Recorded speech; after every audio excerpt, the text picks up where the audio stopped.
Hello and welcome. Today we're going to talk about the first sections of the textbook that we're using for Math 3160. In general, all the videos that you're going to see following are going to go fairly by the book. We're going to go from section to section for the ones that we need for this course. So we're going to start at the very beginning of the book right now. So today is going to be very much just basic algebra. We're going to go through some of the basic mechanics of how to use complex numbers. So it'll be fairly straightforward and fairly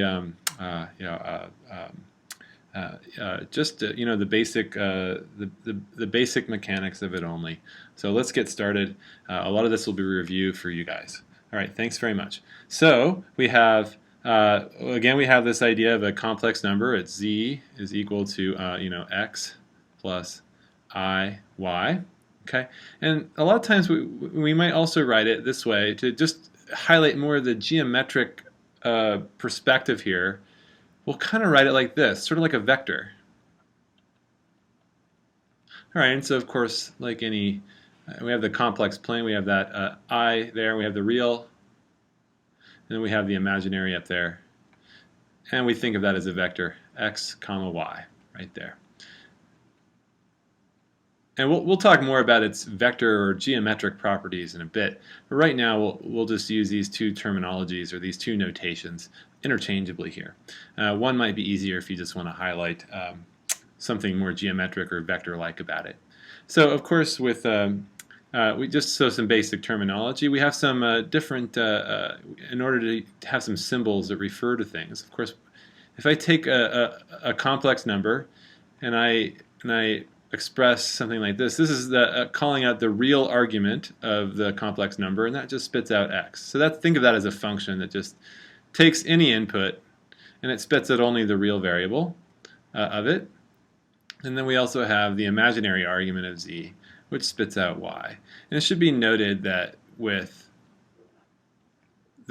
complex numbers, the most parsimonious way to write them is that we want both of the entries of the complex numbers to be real. Okay, so now, of course, basic sums. Of course, if I have two numbers, z1 and plus z2, and I'll just say that there it's going to be x1 plus I y1 plus x2 plus I y2. It's fairly straightforward here. Just like you would think with a vector, we have x1 plus x2. The entries for the real and imaginary parts sum independently. y1 plus y2. Just like that. Okay, so that's fairly basic. Just like vectors. All right, but what about products? So, of course,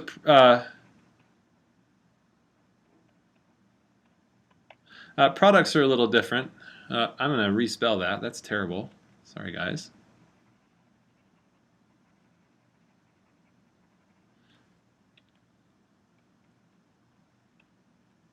So with products, now, of course, vectors, at least up to now, you haven't had a way to multiply vectors. Okay, and I know there's a dot product, but that's not actually multiplying vectors to get out another vector. Right? So here we have, with complex numbers, we have a vector-like idea, but now we've actually defined a product of vectors.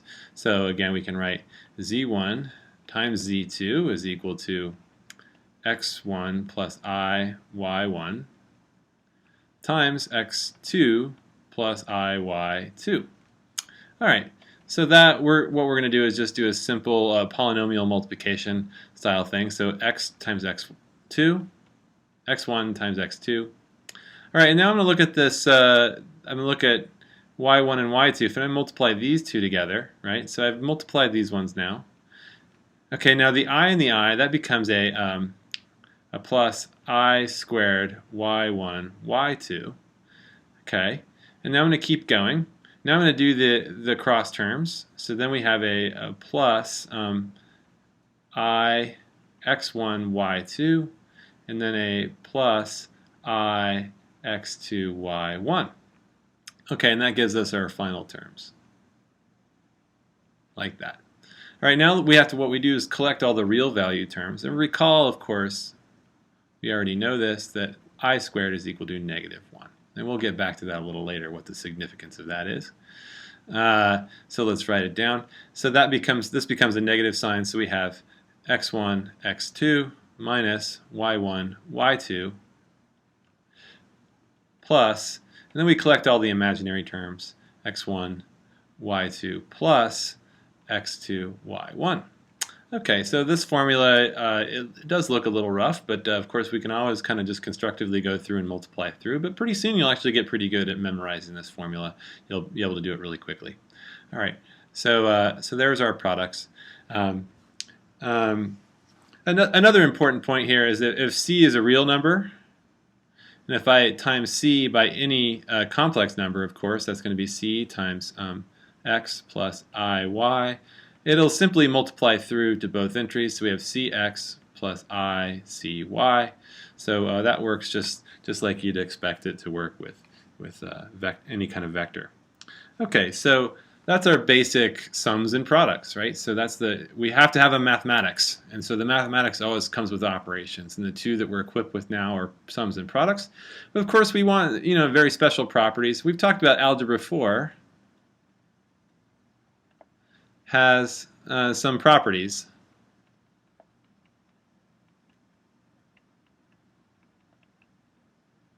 We want some ease of use, and so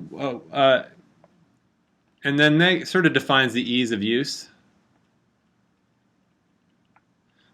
And you're probably familiar with this with real variables. Of course, we have the associative law.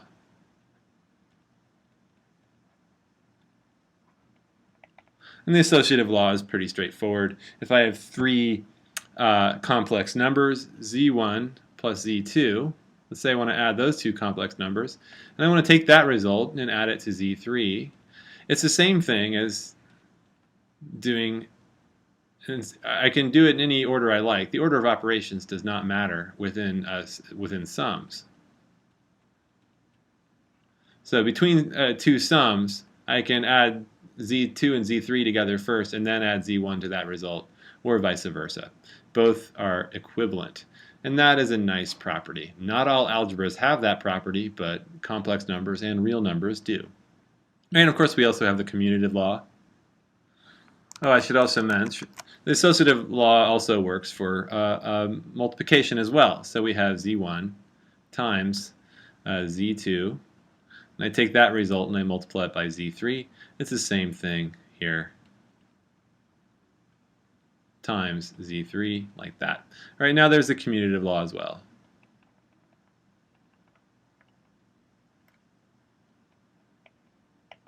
And the commutative law is pretty straightforward. It's just now that it doesn't matter what the order we're doing it in between. So if I can do z1 plus z2, I can also do z2 plus z1. Again, there are some operations in mathematics that don't commute. Matrix multiplication would be one example. But with this particular algebra and dealing with complex numbers, the order in which we operate on the numbers does not matter. And the same thing with multiplication. Z1 times Z2 is equal to Z2 times Z1. Okay, so there we go. Now, of course, so both of these work. So the order of operations, the order in which we operate two numbers together does not matter within addition or multiplication for both associative and commutative laws. But when you're talking about the interaction between sums and products together, we do have some superiority here. So this is called the distributive law.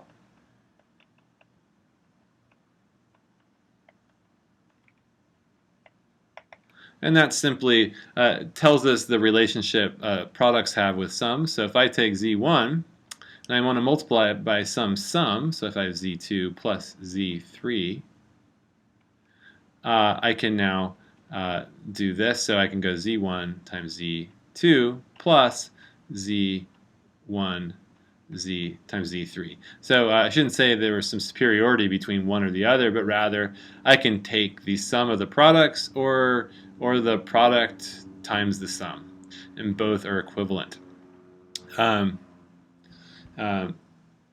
So of course these are all very straightforward. You've probably seen these since you were a very small child, and when you were in high school or even in grade school. Sometimes they show this sort of thing. So I'm probably putting you to sleep right now. But let's quickly learn how we can enrich this up a bit. Okay, so now let's get to some more of the basics. So of course, with any algebra, what's really nice is, we've talked about this before. We need to have some way of reversing our steps. Okay, our steps are what you call our operations. Okay, so we want to be able to reverse things. And that goes into that whole idea of a complete algebra, the idea that we want to be able to uncover the solutions of the equations. We want to be able to solve for solutions. So being able to reverse an operation, to undo an operation. Okay, so this would be called undo.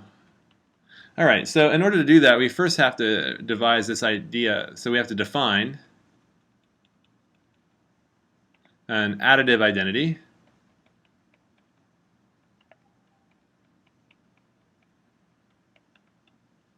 Okay, and of course that's a very familiar, that is what we'll call 0. So 0 plus z, any complex number, is equal to z. So we get back out the result we started with. So that's a very nice property. So this sounds like I've really kind of put a lot of complexity into something that's actually quite simple. But it turns out this has a really important role to play in any algebra, the additive identity. And another important one, of course, is the multiplicative identity. So that's, of course, 1. But in this case, we should probably write this 0 a little bit. Well, this is actually 0, comma 0, what we call 0 plus I 0.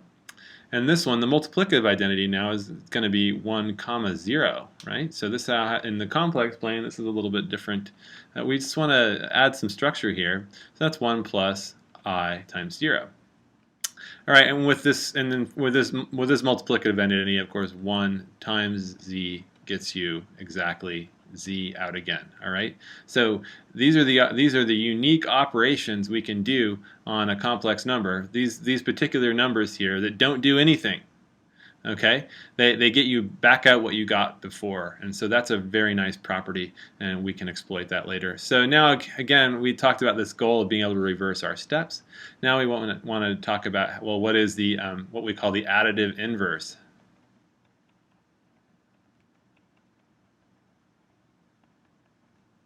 Of course, that is the additive inverse. Basically, what we're going to say is for every z in the complex plane, there exists. So this means for every. And we're going to use that notation just as a simplification as we go on in our course. And this means there exists.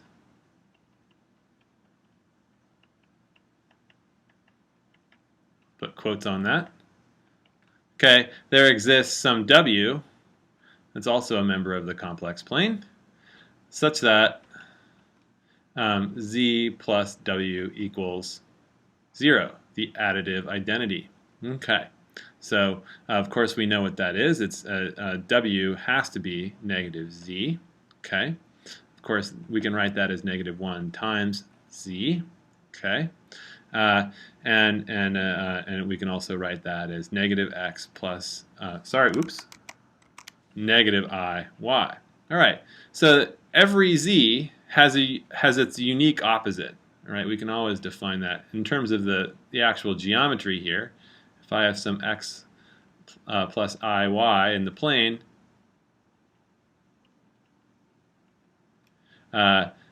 there's a mirror image on the other side of the origin there. If we look across, this is negative x, negative I y, and they are inverses of each other. Now, if I want to get back to 0, if you will, to reverse my steps, all I have to do is find that number on the opposite side of the origin and add that to my number, and I get to 0. Okay, so again, this seems like maybe a lot of structure to put on some things that we probably are very familiar with, but let's just let this soak in for a bit. I think you'll find it will come in handy later.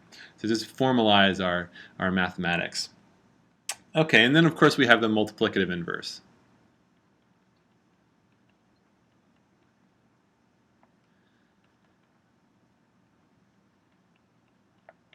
All right, so in real numbers, of course, if you know, so basically we write for every x that's not 0, the additive identity, there exists some, so I'm going to put z there, not a real number. There exists what I'll call z inverse, such that z times z inverse equals 1, the multiplicative identity. Okay.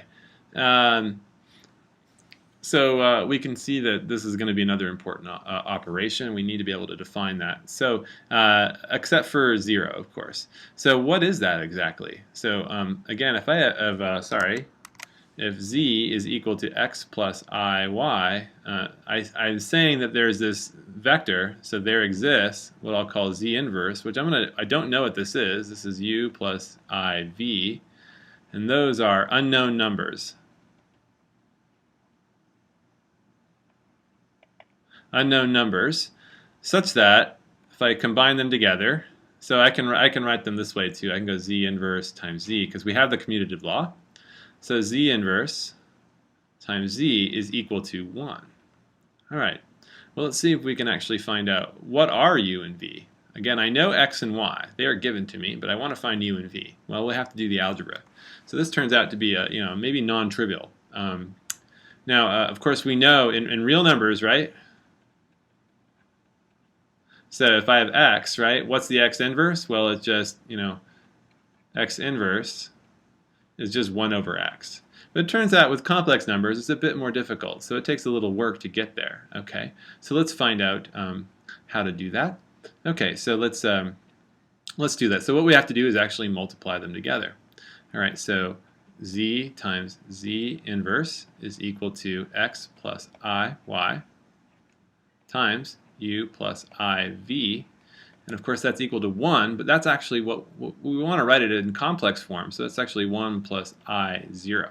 Okay? All right, so now we have to multiply this out. That becomes x u minus yv plus I xv plus yu.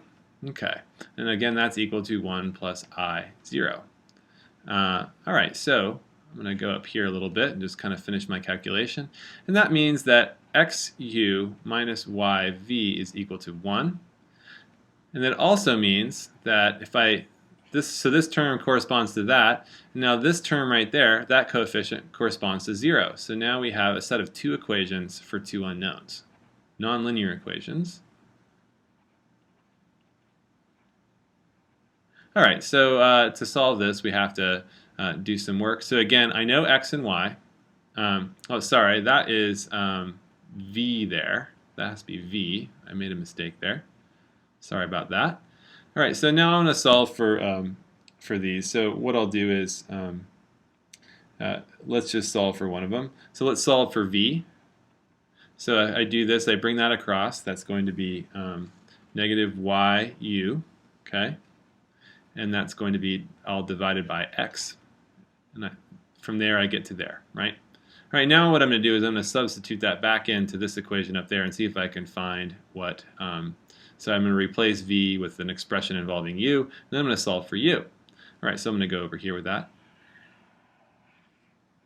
Okay, so we substitute that in. So now everywhere I see a v, I'll put this expression. So I have an x u minus y, and then v, I'm going to put negative y u all over x. And that's equal to 1. And that's going to be, I'm going to rewrite this a bit, that's going to be xu minus y, minus and minus makes a plus, minus and a minus makes a plus, y squared, u all over x, and that's equal to 1. Now I see there's a common factor of u, so I'm going to pull that out. U is equal to x plus y squared over x, all equal to 1. Now what I'm going to do is I'm going to multiply both sides of this equation by x, and I'm going to get u is equal to x squared, u times x squared plus y squared is equal to x. Now I have to just solve for u. U is equal to x over x squared plus y squared. All right, now I have to substitute this back in to find the remaining y value. To find v. Okay, so v in this case was just sitting right there. So now I have negative y over x times u here. So there's a u there. So now I'm going to put this in its place. So we have x over x squared plus y squared. That cancels with that, and I'm left with negative.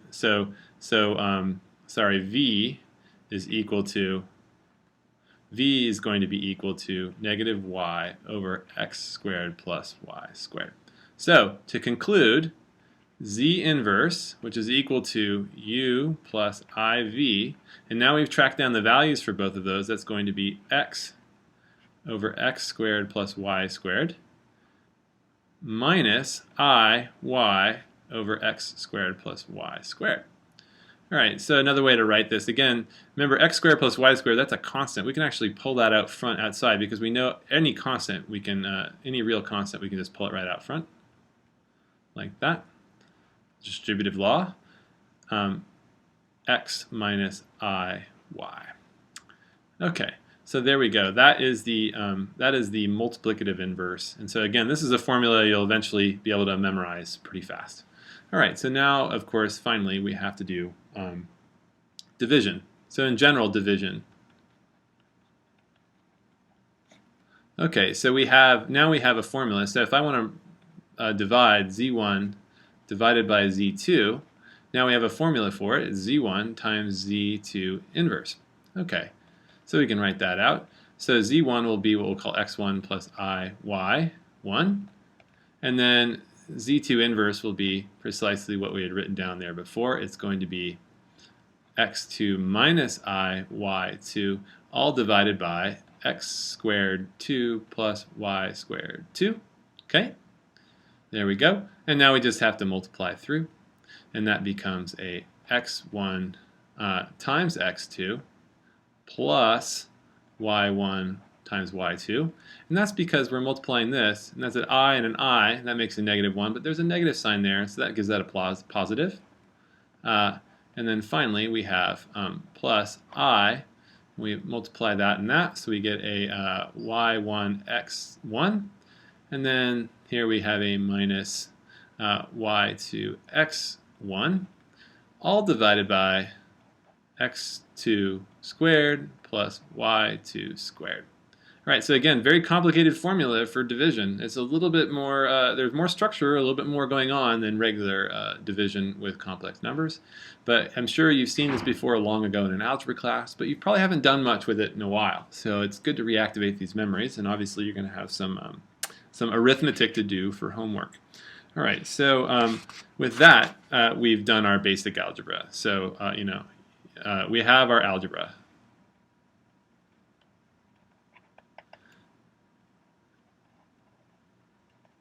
Okay, but clearly just the mechanics aren't really very satisfying. It seems like we've just done a lot of mathematics, a lot of doing our algebra calculations to come up with more numerical results. I think we really want in the next videos,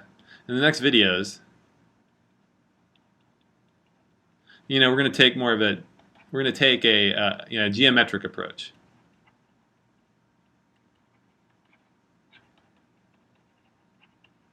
And so we're going to interpret a lot of the algebra we just done in terms of the actions of these multiplications and divisions and additions, in terms of actions in the complex plane. So again, we're going to sort of view in the plane.